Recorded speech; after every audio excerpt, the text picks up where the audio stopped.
nós, que você preste bastante atenção, e este grupo tem se dedicado, tem sido uma bênção, todas as vezes que eles vêm aqui se apresentar, nós vemos, entendemos a mensagem, e o Senhor quer falar todo mundo nessa noite de uma maneira diferente através do teatro, amém?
Em Provérbios 3, versículo 5, está escrito: confie no Senhor de todo o teu coração e não se apoie na sua própria capacidade e entendimento.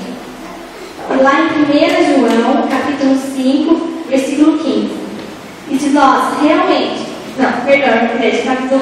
14.